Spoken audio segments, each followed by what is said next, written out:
Thank you for joining us today for our first press conference since Robert F. Kennedy Jr. was confirmed as the 26th Secretary of the U.S. Department of Health and Human Services.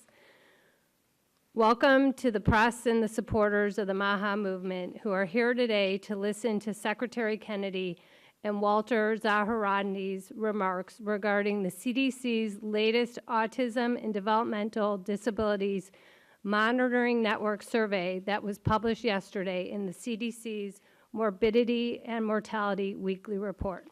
I am honored to introduce to you Secretary Robert F. Kennedy Jr.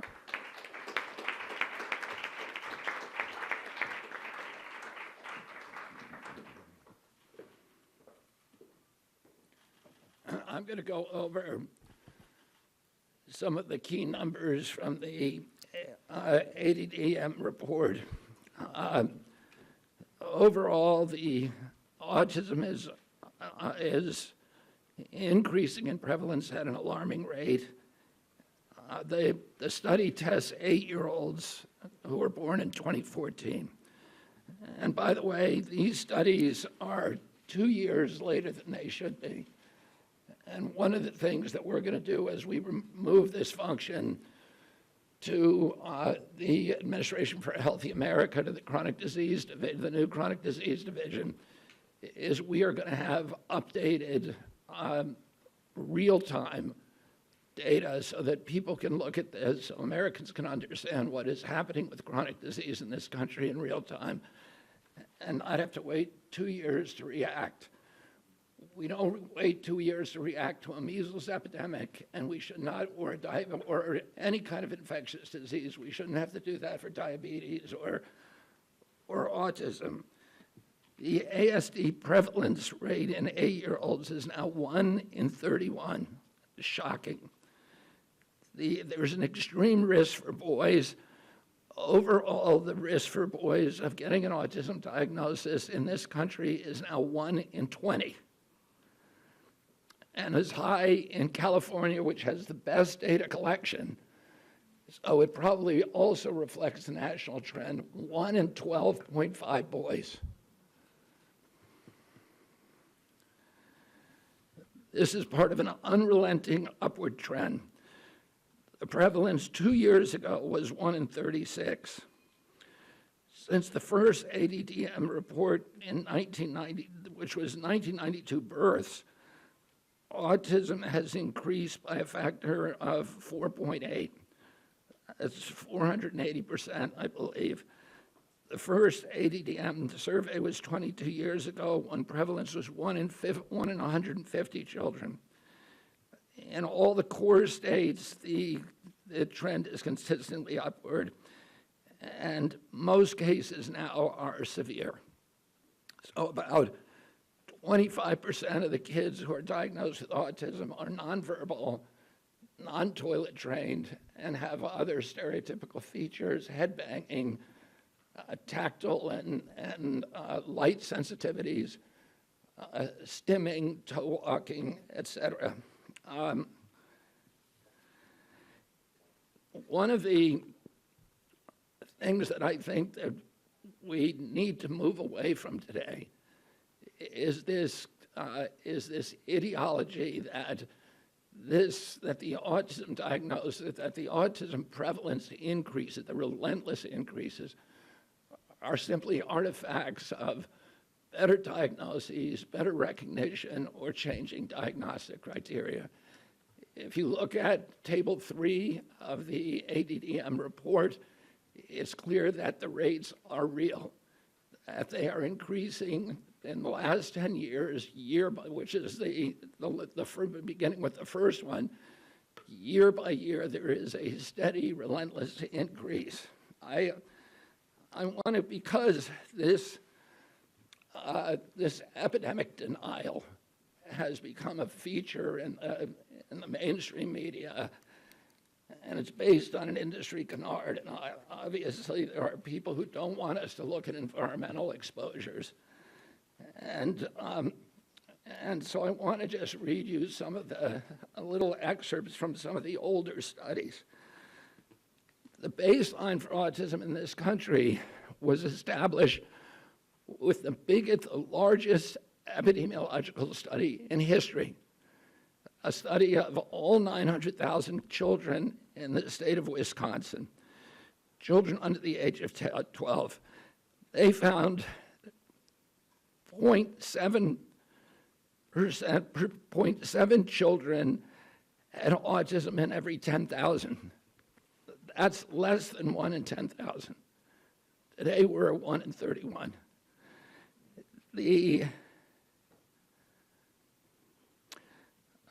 That study also confirmed the 4-to-1 male to female ratio. There were at that time just over 60 children in Wisconsin with autism. And today it's around 20,000. In 1987, there was another exhaustive study, a peer-reviewed study in North Dakota, set out to count every child in the state with a pervasive developmental disorder, including autism. That study meticulously combed through every record, every diagnosis, and he even conducted in-person assessments of the entire population of 180,000 children under 18. The autism rate they found was 3.3 per 10,000, so that's in line with the 1 in 10,000 that was found in Wisconsin 17 years earlier. For context, today, the last number of 1 in 36 is 83 times higher. In 1987, out of every 1 million kids, 330 were diagnosed with autism. Today, there are 27,777 for every million. If you accept the epidemic denier's narrative, you have to believe that researchers in North Dakota missed 98.8% of the children with autism, that thousands of profoundly disabled children were somehow invisible to doctors, teachers, parents, and even their own study.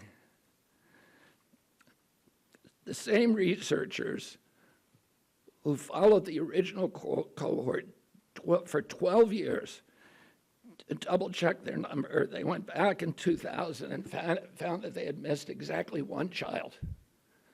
So doctors and therapists in the past were not stupid.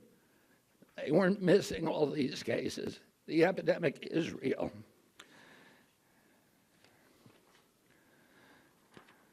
Between 1959 and 1965, researchers from 14 hospitals associated with major universities undertook the National Collaborative Perinatal Project, tracking 30,000 children from birth to age 8. This was no half-baked survey-based analysis. The study conducted 9 separate screenings covering neurology, psychology, speech, language, hearing, and visual function. Every developmental quirk, anomaly, and disorder was logged with painstaking detail. Autism, a condition characterized by profound impairments in social communication and behavior, would have stood out like a neon sign. There were 14 cases. That's 4.7 per 10,000. So we know what the historic numbers are, and we know what the numbers are today. And it's time for everybody to stop attributing this to this ideology of epidemic denial. In 2009, the California State Legislature charged the Mind Institute at UC Davis because this myth was already becoming pervasive, the myth of epidemic denial was already becoming pervasive in the mainstream media. The California legislature directed the Mind Institute at UC Davis to answer the question. And Irva Hertz-Pichotto is a highly esteemed, revered scientist, neurology, and epidemiologist, came back with a definitive answer: the epidemic is real. only a very, very small portion of it can be changed to can be charged to better recognition or better diagnostic criteria. I want to say a couple of other things. There are many, many other studies that affirm this, and instead of listening to this canard of epidemic denial, all you have to do is start reading a little science, because the answer is very clear. And this is catastrophic for our country. There's a recent study by Blaxell et al. And a team of other researchers that said that the cost of treating autism in this country by 2035, so within 10 years, will be $1 trillion a year. This is added to already astronomical healthcare costs.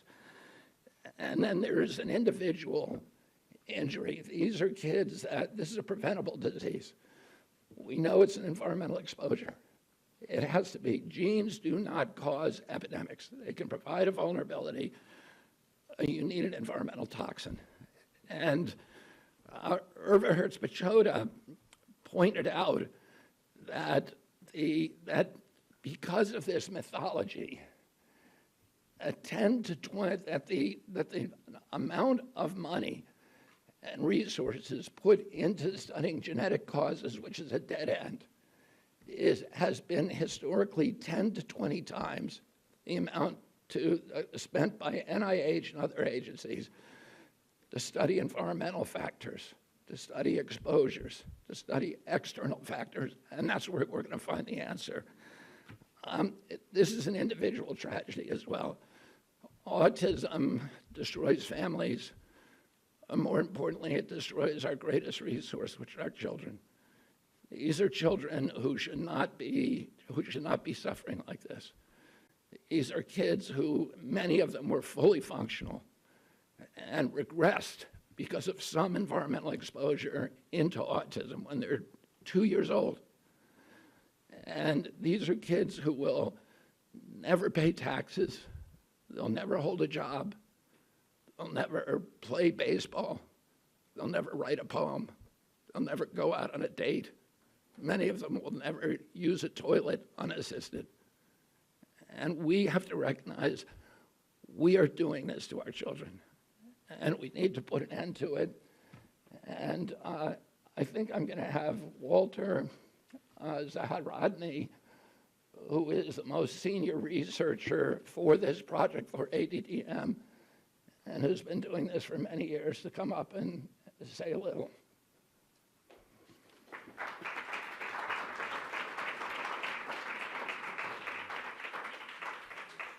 Good morning. Thank you for being here. I'm here as a long-term autism researcher and a clinical psychologist.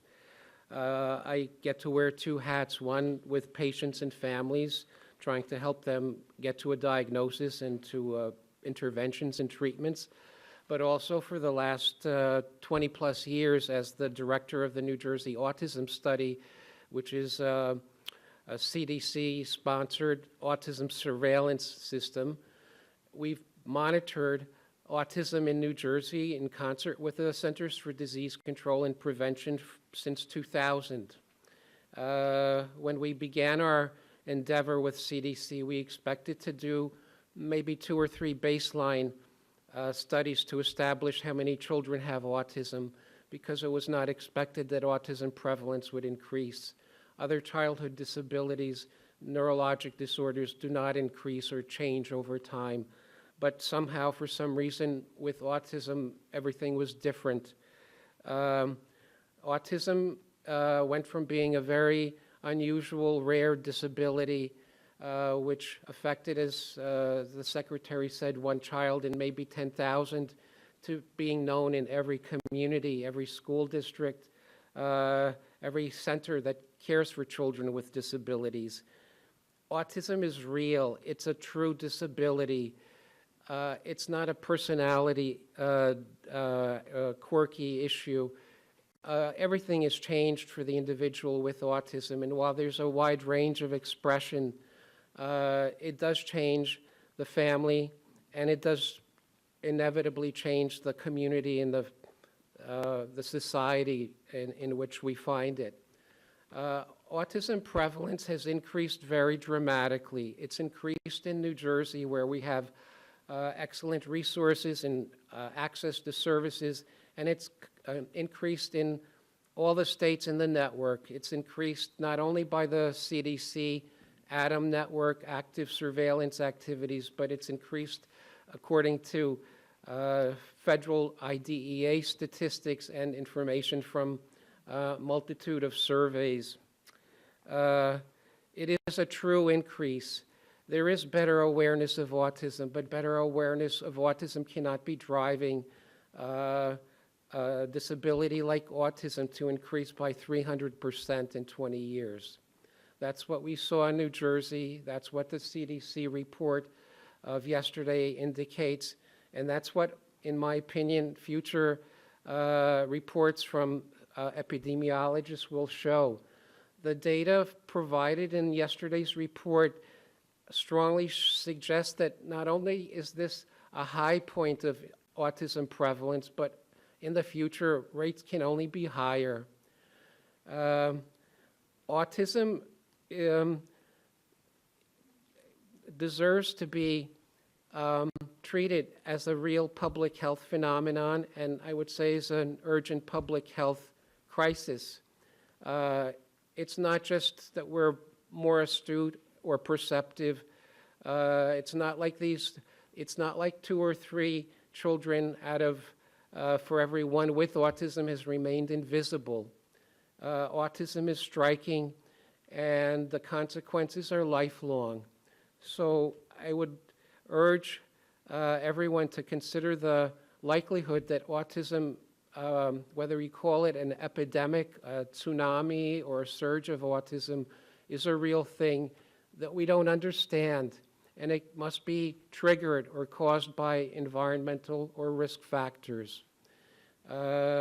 We need to address this question seriously because, in my opinion, for the last 20 years, we've collected data but not made real progress in understanding what causes autism or how to effectively prevent it or treat it effectively. So I urge you to read the report very carefully. I urge you to do something that nobody does and go into the many supplemental tables and see that autism is a true phenomenon and that we need a correct perception, not a perception that allows us to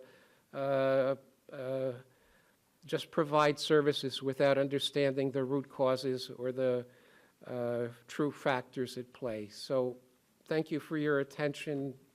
I wish we could answer questions. I think we can.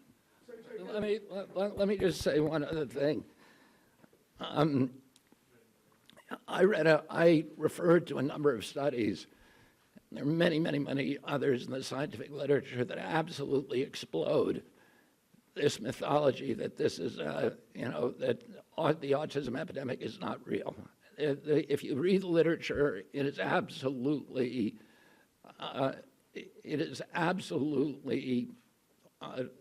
indefensible to continue to promote this. But it doesn't take you to read the literature. It just takes a little common sense. If the epidemic is an artifact, a better diagnostic criteria or better recognition, then why are we not seeing it in older people? Why is this only happening in young people? I asked Walter before we came out here, I said, have you ever seen anybody our age? I'm 71 years old with full-blown autism, head banging, nonverbal, non-toilet trained, stimming, toe walking, these other stereotypical features. Where are these people walking around the mall?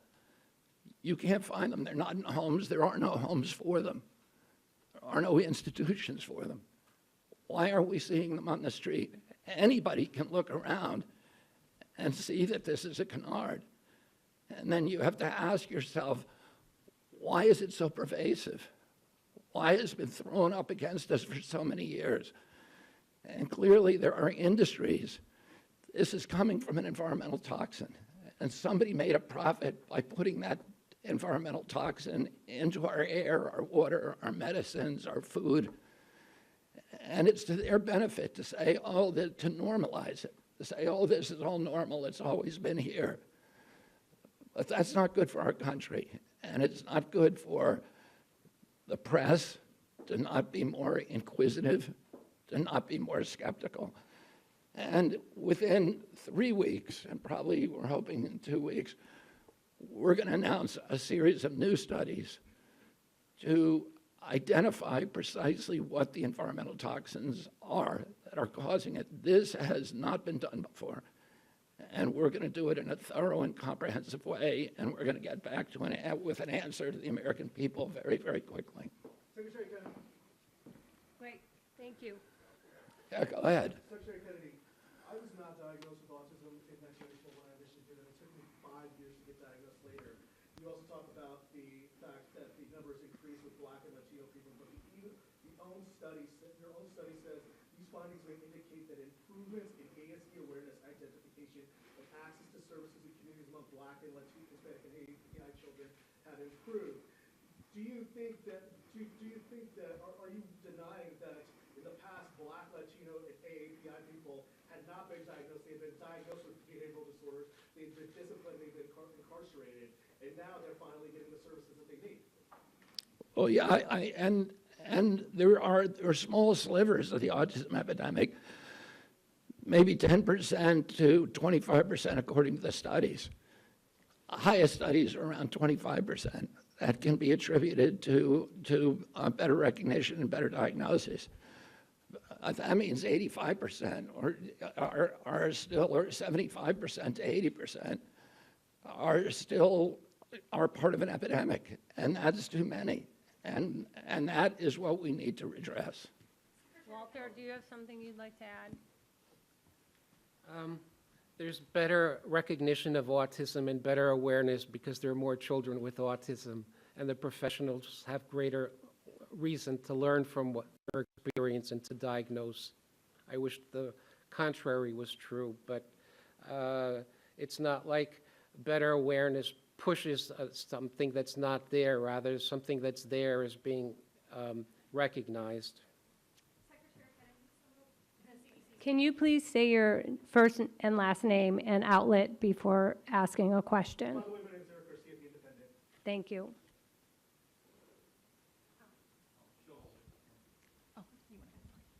Secretary Kennedy, Amanda Seitz with the Associated Press. Some of the CDC's own research has concluded that there's a genetic link at play with autism. Are you saying today that you don't trust that research or that it was wrong? Could you expand a little bit more on that? No, there is, we have really good genetic markers now, and they provide a vulnerability. But those genetic markers alone are not going to dictate your destiny. You need an environmental toxin. I mean, there are many genetic markers that dictate the methylation capacity of the human body. Those contribute to, those dictate, listen, with many people smoke cigarettes, and only 1 in 5 died from lung cancer. There were 4 of them that didn't. And those were the ones that had some circumstances, probably genetic, that made them more susceptible to it. And the same is true. We know that that glutathione production, and glutathione is an enzyme that helps the human body excrete metals and toxins. People with low glutathione production are more vulnerable. People with the MTHFR gene, which dictates methylation, are more vulnerable. People with high testosterone are more vulnerable. So there are a lot of genetic vulnerabilities. You need an environmental toxin. Alex at Fox. Alex? Hi, Alex Hoff, Fox News. In seeking out an environmental toxin, do you feel that if one or several are detected or put on your radar, do you think it would be the same one causing issues at both ends of the spectrum? Children who struggle with, let's say, sensory issues, all the way to those who are fully care dependent, unable to speak. Would it be the same catalyst in all of those varying conditions, you think? Well, those are the kind of studies we're going to do. And you're right, there's a spectrum of injuries, and we don't know. There are studies that, that look at maternal activation so that, something happens in the womb. There are studies that look at other genetic cause. The issue that we know is genes don't cause epidemics. You need an environmental toxin. And we're going to look at all the potential culprits. We're going to look at mold. We're going to look at food additives. We're going to look at pesticides. We're going to look at air and water and medicines. So, we're going to look at ultrasound because there's a timeline that, something happened. In fact, Congress said to EPA, ordered EPA to tell us what year the autism epidemic began. The EPA scientists came back and said it happened in 1989. Oh, you have to find a toxin that became ubiquitous around that time period. And that affected every demographic from Cubans in Key Biscayne to Inuit in Alaska. And that affects boys at a 4-to-1 ratio as girls. There's a limited universe of those, but actually it's quite large. And, Hertz-Pachota was the one who suggested that, one of the things we have to look at is ultrasound. I don't think that that's probably a factor, but it's one of the exposures that became ubiquitous during that period. And we're going to look at all of them agnostically. We're going to find the potential exposures that increased during that time period.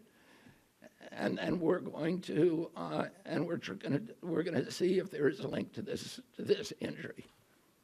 Thank you. Nathan at Epic Times. I'm sorry, can I please go? I've been No, waiting. Nathan. Nathan. Yes, Nathan Worcester with Epic Times. During that same time period of increasing autism prevalence or diagnoses, there's also been a significant increase in maternal and paternal age. Couldn't that be a significant contributor With what? beyond maternal and paternal age? Yeah, we're going to look at all of that. We're going to look at obesity in the parents. We're going to look at the age of the parents. We're going to look at diabetes in the parents.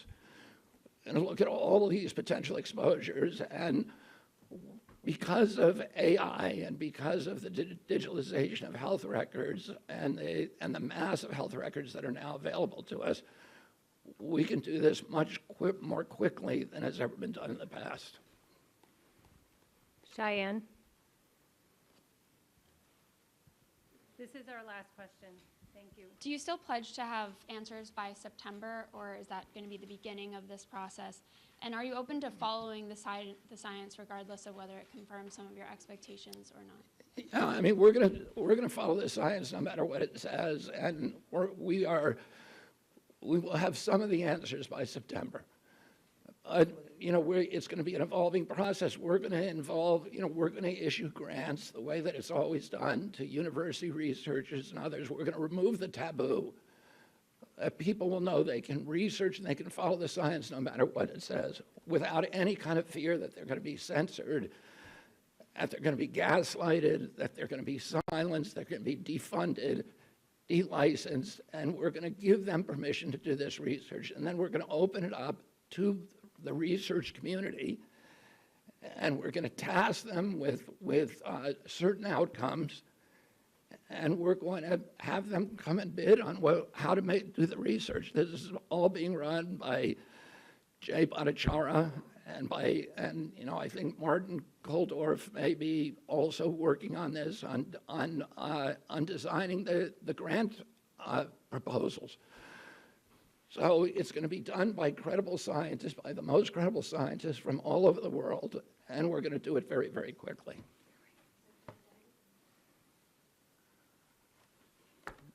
Yeah, one more question. Can you identify yourself?